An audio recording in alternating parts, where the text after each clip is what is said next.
शिक्षा व शेरनी का दूध है, जो जितना पिएगा उतना ही दहाड़ेगा। यह कथन डॉक्टर भीमराव अंबेडकर जी का है।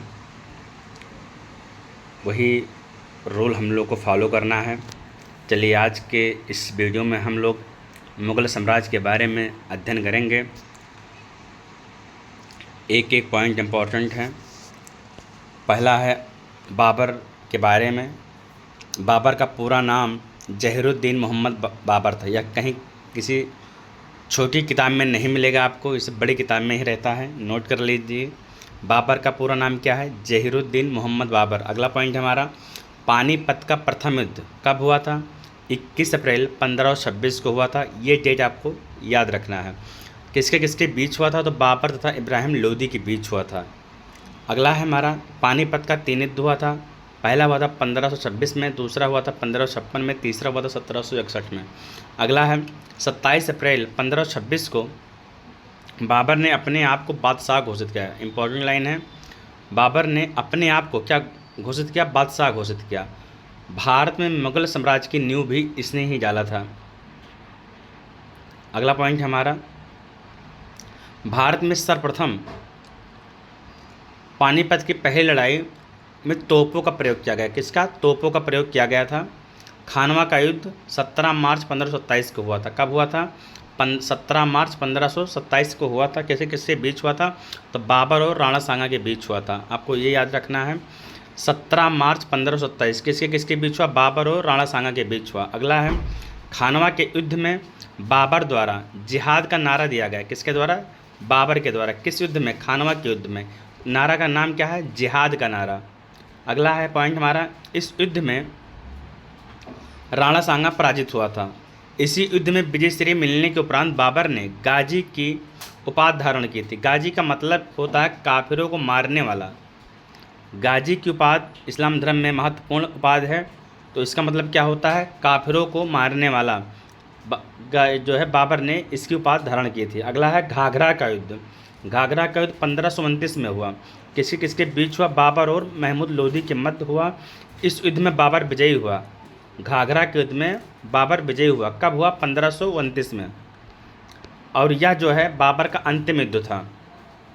अगला पॉइंट हमारा, बाबर ने अपनी आत्मकथा तुझु किए बाबरी या बाबरनामा में जिन 2 हिंदू राज्यों का उल्लेख किया है, उनमें एक है विजयनगर तथा दूसरा है मेवाड़। इंपॉर्टेंट लाइन है, विजयनगर व मेवाड़। अगला है, अकबर ने अब्दुल रहीम खान खाना द्वारा बाबरनामा का फारसी भाषा में रूपांतरण किया है। अगला पॉइंट हमारा, 25 से 26 जून 1539 को चौसा का युद्ध हुआ। तो इस युद्ध में हुमायूं को शेरशाह से पराजित होना पड़ा। इस युद्ध में निजाम नामक भिस्ती ने हुमायूं की जान बचाई थी। इंपॉर्टेंट लाइन है, हुमायूं की जान किसने बचाई थी? भिस्ती नामक इंसान ने। अगला पॉइंट हमारा, 17 मई 1540 को कन्नौज को ही बिलग्राम का युद्ध भी कहते हैं। हुमायूं को शेरशाह से पराजित होना पड़ा और बेबस होकर एक निर्वासित की भांति इधर उधर भटकना पड़ा।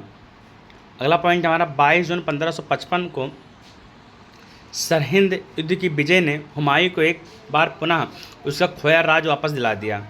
शेरशाह ने पुराने घिसे पिटे सिक्कों के स्थान पर शुद्ध सोने, चांदी एवं तांबे के सिक्के का प्रचलन किया।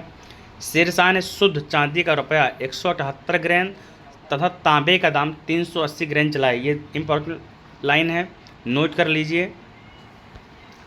अगला पॉइंट है हमारा,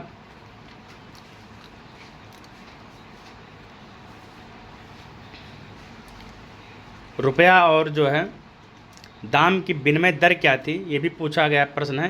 तो 1:64 थी। हमीदा बानो बेगम, कुछ स्रोतों में बीगा बेगम के नाम का उल्लेख है, लेकिन प्रचलित नाम हमीदा बानो बेगम ही है। अपने पति हुमायूं के मकबरे का निर्माण दिल्ली में करवाया था।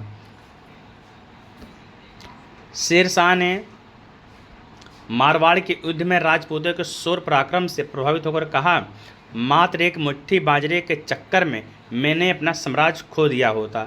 ये लाइन याद कर लीजिए, ये कथन कई बार पूछा गया है। तो शेरशाह सूरी ने मारवाड़ के युद्ध में राजपूतों के शौर्य पराक्रम से प्रभावित होकर कहा था। तो ये लाइन किसकी है? शेरशाह सूरी की है। मात्र एक मुट्ठी बाजरे के चक्कर में मैंने अपना साम्राज्य खो दिया होता। अगला है शेर शाह का मकबरा बिहार के रोहतास जिले के सासाराम नामक स्थान पर एक तालाब के बीच ऊंचे चबूतरे पर बना है। अगला पॉइंट है हमारा दिल्ली के पुराना किला परिसर स्थित किला ये कोहना मस्जिद शेर मंडल आदि भवन शेर शाह द्वारा बनवाए गए थे। कृषकों की मदद के लिए शेर शाह ने पट्टा एवं कबूलियत व्यवस्था प्रारंभ की थी। अकबर ने सर्वप्रथम कछवाहा राजपूतों से वैवाहिक संबंध स्थापित किए। नोट कर लीजिए, स्टार लगा लीजिए। अगला पॉइंट हमारा बिहारी मल अर्थात भारमल पहला राजपूत राजा था जिसने स्वेच्छा से अकबर की अधीनता स्वीकार की। अकबर ने सूफी मत में अपनी आस्था जताते हुए चिश्तिया संप्रदाय का समर्थन दिया था। पूछता है चिश्तिया संप्रदाय का समर्थन किसने दिया था? तो अकबर ने किया था। महामनगा के पुत्र आदम खां को 1562 में अकबर ने स्वयं मारा था क्योंकि उसने अकबर के प्रधानमंत्री अतगा खां की हत्या कर दी थी। अगला पॉइंट है हमारा दुर्गावती गोंडवाना के हिंदू राज्य की योग्य रानी थी और अपने अल्पवयस्क पुत्र वीर नारायण की संरक्षिका थी। अकबर के आक्रमण 1564 ईस्वी के फलस्वरूप शत्रु से घिर जाने पर इस वीर रानी ने आत्महत्या कर ली थी। अगला है हल्दी घाटी का युद्ध कब हुआ था? 1576 को हुआ था। हल्दी घाटी युद्ध के पीछे अकबर का मुख्य उद्देश्य राणा प्रताप को अपने अधीन लाना था। अगला पॉइंट है हमारा अकबर ने अप्रैल 1576 में मान सिंह के नेतृत्व में, किसके नेतृत्व में? मान सिंह के नेतृत्व में 5000 सैनिकों को राणा प्रताप के विरुद्ध भेजा था। कितने हजार सैनिक? 5000 सैनिक। किसके नेतृत्व में? मान सिंह के नेतृत्व में। अगला पॉइंट है राणा प्रताप की मृत्यु के बाद उनके पुत्र राणा अमर सिंह 1615 ईस्वी में जहांगीर से संधि की थी।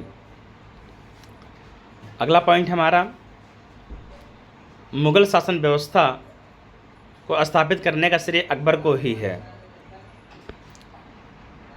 अगला पॉइंट हमारा अपनी उदार धार्मिक नीति के अंतर्गत अकबर ने 1562 ईस्वी में दास प्रथा, नोट कर लीजिए सब इंपॉर्टेंट पॉइंट है, 1562 में दास प्रथा, 1563 में तीर्थ यात्रा, 30 से 63 होता है और 30 से तीर्थ भी होता है, ऐसे आपको मिलान करके याद कर लेना है, तथा 1564 में जजिया कर को समाप्त किया। तीनों लाइन इंपॉर्टेंट है। 62 में दास प्रथा, 63 तीर्थ, ये शब्द आपको याद हो गया होगा।